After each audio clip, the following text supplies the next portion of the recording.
uwanja ambao uko kwenye taifa letu la Tanzania, na Yanga ina mashabiki kule pia katika eneo la Zanzibar. Kuna mashabiki wengi tu wa klabu ya Yanga ambao wamekuwa wakienda hata kwenye zile mechi za ligi, kwenye Mapinduzi wamekuwa wakionekana, na kuna watu ambao pia wamekuwa wakitoka Dar es Salaam na maeneo mengine ya upande wa bara wanakwenda kuisupport klabu yao kule Zanzibar. Ukifuatilia naamini huenda kuna sababu nyingi sana ambazo zimeifanya klabu ikahamia kule. Kwa sababu sote tunajua namna ambavyo uwanja wa Benjamin Mkapa umekuwa ni sehemu ya mafanikio ya klabu ya Yanga kwa hivi karibuni kwenye michuano ya kimataifa. Wamefanikiwa ule msimu wa 2023-24 wanamfunga CR Belouizdad mabao 4-0. Ilikuwa katika uwanja wa Benjamin Mkapa. Support kubwa ya mashabiki. Uwanja wa Benjamin Mkapa unachukua mashabiki wengi kuliko uwanja wa New Aman. Pengine hata kwenye makusanyo ya fedha mengi yangekuwa hapa kuliko kule. Sasa najiuliza, sehemu ambayo support kubwa ya mashabiki inatoka, sehemu ambayo ni rahisi wakazi wa Dar es Salaam na mikoa ya jirani kufika kwenda uwanjani kuisupport timu, uwanja ambao wamekuwa wakiutumia kwa muda mrefu kwenye michuano ya shirikisho mpaka michuano ya klabu bingwa, lakini kwenye michuano ya ligi ni uwanja ambao wamefanya vitu vingi. Hata ile record ya wao kufika michuano ya finali ya shirikisho wameipata katika uwanja wa Benjamin Mkapa. Kwa nini wanaondoka katika uwanja ambao ni rahisi wao kupata mashabiki, uwanja ambao tayari wana historia nao, uwanja ambao tayari wamefanya nao vizuri? Kwa hiyo nimeshtushwa na maamuzi hayo, na naamini viongozi wa klabu ya Yanga lazima kuna sababu nyingi tu ambazo ziko hawajazitaja ambazo zimewafanya wao wakatoka katika uwanja wa Benjamin Mkapa na kuhamia Zanzibar. Pengine wao wanaona New Aman ni uwanja ambao utakuwa ni favorite kwao kupata matokeo, labda watacheza wakiwa comfortable, pengine kimbinu, kiufundi, hata kisaikolojia na mazingira nje ya uwanja, pengine ni uwanja ambao unawabeba zaidi wao kupata matokeo. Lakini kiukweli ni kitu ambacho kimenishtua kwa vile ambavyo wamekuwa na wakati mzuri katika uwanja wa Benjamin Mkapa. Ili kabla hujaondoka hapo nimkumbushe Nation, ukiondoa mechi ya kwa nini simkumbushe tukirudi ili upate upana, kwa sababu hapo naona upana umeshakwisha. Na mimi kwenye dunia mpya tukirudi tunatoa fedha.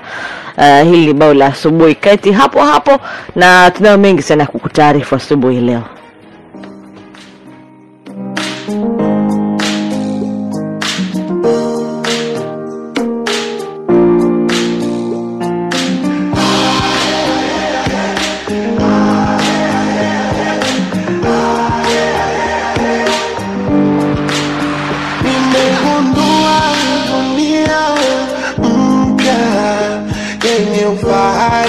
Na upeke yenye amani, upendo na faraja, nitapojifungia na kufurahia asili yake. Karibu kwenye dunia mpya, tufurahie nyakati bora, tupate shangwe na nyingi fursa, tucheze na tuungane. Karibu kwenye dunia mpya, tufurahie nyakati bora, tupate shangwe na nyingi fursa, tucheze na tuungane. Karibu kwenye dunia mpya, pita ndani ufaidi. 90.0 Dar es Salaam, burudani ilipoweka makao. Ita marafiki na washikaji, tusherehekee na wenetu wana 9.9 Bongo FM Arusha.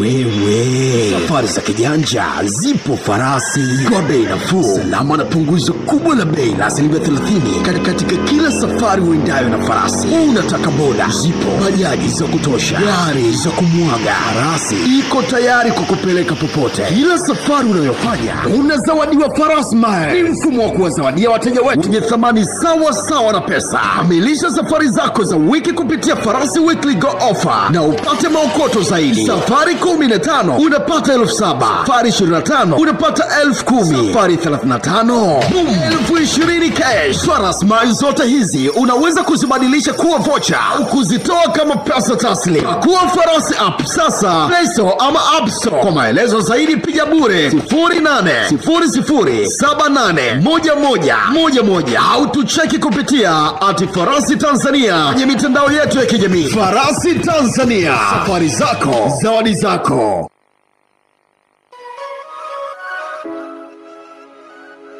Yes, Farasi Mile, Farasi Tanzania umekuja na ofa. Yep. Ukiwa application ya Farasi unaweza kupata punguzo la hadi 50% ukitumia promo code ya Farasi Bongo. Kiufupi, ukiwa tu unamiliki application ya Farasi tayari wewe una uhakika wa kusafiri. Kwa mfano unasafiri safari ndefu alafu imesoma pale shilingi 25,000. Imagine umetumia promo code ile ya Farasi Bongo, umepata shilingi 12,500. Yaani umeokoa zaidi ya kuokoa. Kiasi kwamba unaweza kufika kwa haraka unapotaka kwenda kwa gharama nafuu kabisa, lakini pia kwa uhakika. Nilishakwambia miongoni mwa vitu ambavyo unavizingatia Farasi ni kuhakikisha kwamba madereva wote wanaopewa nafasi ya kufanya kazi na Farasi ni watu makini. Hawaangalie tu kwa sababu una chombo. Una chombo lakini mtu wa kuaminika. Kabisa. Kwa sababu mwisho wa siku ukiharibu umeharibia Farasi. Kwa hiyo hawataki hayo mambo. Kwa hiyo ni sehemu ya uhakika sana kusafiri nayo. Kuna bajaji, boda, lakini pia gari. Kwa hiyo ni wewe ufanya maamuzi yako tu. Na gari unachagua siti ya watu 4 au 6.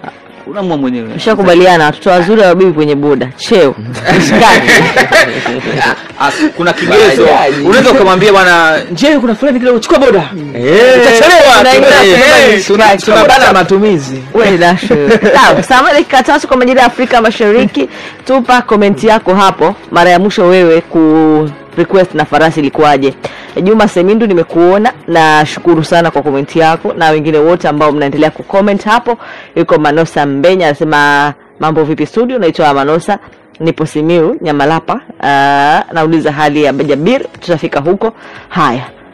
Jonas anasema vipi mashabiki waliopo Tanzania wataenda mara ngapi?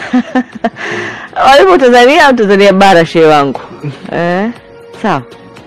Mashabiki bwana hawa sometimes ni watu wa kujitoa bwana. Kama shabiki wanasafiri msimu mzima sila kushangaa kwa kwenda tu Zanzibar hapo. Tena wengine ndio wanaichukulia kama vacation. Fursa. Na nyinyi wakina kaka. Mambo yenu wa kwenda na kesi nyingi. Yaani nimetumia huko DM kesi nyingi sana. Mambo yenu wa kwenda Zanzibar kusema mmeitwa huko sisi mkae mpaka group stage. Nyinyi ni kila nani? Ni fitness coach. Kwa ajili ya support ya club. Club nimeona wengine ni mashabiki ndaki. Waona waona maalum kwa ajili ya timu hamasisha wazambani nyumba ya wageni. Yaani sawa. Swala la Mzize pia limeingilia kati. Unajua yes. Tungemalizia kwanza hiyo. Alafu alikuwa anataka kumjibu. Ndio nataka ni wapi sasa. Swala la Mzize limeingilia kati. Lakini sasa swala la Mzize linakutana na swala la uwanja. Tumalizane na la uwanja then tutakuja kumzungumzia Mzize. Msisahau kwa sababu hapa kila mmoja anauliza kuhusiana na kile ambacho kimemkuta mchezaji huyo. Sasa nataka nikukumbushe Nation, Yanga kwenye mechi za kimaamuzi kwenye uwanja wa Taifa, ukiondoa ile ya Sierra Belouizdad ambayo shinda goli 4, Yanga na Al Hilal 1-1, Yanga na Club Africain 0-0, Yanga na Usma, Yanga kapigwa chuma 2-1, Yanga na Mamelodi 0-0, Yanga na MC Alger 0-0. Mechi za kimaamuzi hizo. Zile anataka alama moja, anataka nini? Anataka goli. Anataka goli moja. Lakini sasa chuma inashikiliwa hivyo. Unajua records, bwana records sometimes. Records zinamata kwenye mpira sana tu. Unakumbuka msimu wa 2022-2023 Yanga akiwa kwenye makundi ya shirikisho, uwanja wa Benjamin Mkapa alichukua alama 9. Alifuzu, aliongoza kundi akiwa na alama 13. Sawa? Alama 9 alizipata Benjamin Mkapa. Alimfunga US Monastir 2-0, akamfunga TP Mazembe 3-1. Ile game Musonda, Mudathiri haya walishaini sana. Alafu na Real Bamako akamfunga pia uwanja wa Benjamin Mkapa. Kwa katika alama 13 kwenye Confederation hatua ya makundi alikusanya alama 9 Benjamin Mkapa. Sawa? Msimu wa 23-24 ambao Yanga anafuzu kwa alama 8, walifanana alama na CR Belouizdad, lakini Yanga alikuja kufuzu kwa sababu yeye alipata ushindi kwenye aggregate. Yanga alishinda 4-0 Taifa, wakati alivyokwenda Algeria kucheza na Belouizdad alifungwa 3-0. Katika ile kundi Yanga alikuwepo na walikuwepo na CR Belouizdad, walikuwepo na kuna timu moja imetoka, lakini katika alama 8 Yanga alikusanya alama 7. Alishinda mechi 2 nyumbani na sare moja. Sare walitoka na Al Ahly. Kwa kwenye na hata msimu uliopita kwenye makundi walimaliza sina alama 8 pia. Alama 4 wamekusanya nyumbani. Ila moja ikashikiliwa. Kwa pengine huenda kwamba mechi za kimaamuzi ambazo Yanga kwa sasa anataka point inakuwa changamoto kwa upande wake. Lakini ukija kwenye makundi Yanga mara zote alizofanya vizuri kwenye makundi. Msimu wa 22-23 kwenye Confederation alama 9 kati ya alama 13 alizipata nyumbani Benjamin Mkapa, lakini ule msimu ambao Yanga anafuzu kwa alama 8, alama 7 alipata uwanja walikuwa na Medeama, alimfunga Medeama, akamfunga Al Ahly, alimfunga Medeama, akatoka sare na Al Ahly, alafu akaenda akamfunga CR Belouizdad. Kwa hiyo utafuatilia kwamba katika makundi alama nyingi Yanga amezipatia wapi? Uwanja wa Benjamin Mkapa. Kwa kuna baadhi ya games ambazo kweli uwanja unamkataa, lakini pia kuna fakti ambayo inambeba kwamba Yanga kwenye makundi amekuwa akikusanya alama nyingi nyumbani pia. Sasa ni kama kwa sababu ya hizo ya kimaamuzi au kwamba uwanja ila issue ya kutofanya vizuri kwenye mechi za kimaamuzi. Yanga ilishashindwa tu kuzicheza mechi zake za kimataifa kwa muda mrefu, na ndio maana tukiangalia alikaa miaka 25 hajafika hatua ya makundi. Hapo huwezi kulaumu uwanja. Kinachotokea hapo ni kwamba timu ilikuwa bado haijafikia kwenye mipango mizuri ya kuweza kufanya vizuri. Imeanza kujipata katika hii miaka ya kujipata, walau wamefika kule finali, kufika robo ligi ya mabingwa, walau wanarudi back to back hatua ya makundi. Ni kama mara mbili kama sio mara moja uwanja kuwakataa. Lakini nje ya hapo na ndio hata wenyewe ukiangalia malengo wanayojiwekea unakuta mara nyingi anakuambia bado tunatamani kufika kwanza hatua ya makundi, baada ya hapo ndio tuendelee. Tafsiri yake ni kwamba kuna kipindi kilipita ilikuwa timu bado haijakaa vizuri. Sasa hivi timu imeshaanza kukaa vizuri. Sidhani kama sababu itaweza kuwa ni uwanja tena. Labda kama kuna masuala ya kiimani ambayo sasa mpira wa Afrika pita. Mambo ni mengi sana. Yaani mimi naamini ili swala limekaa yani kiimani zaidi. Ukija kifakti hakuna sababu ya msingi ya Yanga kuondoka Benjamin Mkapa. Hata mashabiki wao wengi watajitokeza hapa Benjamin Mkapa. Ila chakula wanaweza kujaza huko. Mimi ya mashabiki mimi hata ndio na Yanga. Mashabiki wa daa yani nasema sijui ni kauli gani kama wameridhika. Anachosema Cheo kuna namna kinamata. Juzi bwana wakati wa mechi ya Simba walisema sold out kama mnakumbuka. Na mimi naweza nikaamini kwamba kweli ile ilikuwa ni sold out, kwamba watu wamenunua tiketi. Lakini sio ni nini kinawakumba watu wanakuwa wavivu kuja uwanjani. Tiketi nafikiri kweli zilinunuliwa. Lakini uwanja haukujaa. Mimi kwamba kuna watu tu walikuwa wana uvivu kuja uwanjani. Kwa hiyo mimi sishangai kwenye hili kwa sababu sidhani kama klabu inaweza kuongopa. Na nielewa. Na hata klabu wao waseme tiketi hawezi wakubali. Kuna kodi hapo unatangaza umeuza katika kodi yao. Alafu kwa nini useme sold out wakati unataka tiketi nyingine ziendelee kununulika? Yes. So naamini ilikuwa ni sold out, lakini nafikiri hizi timu kuna namna zinavutana hivi kwenye kwa sababu jana yake Yanga wamefanya bure.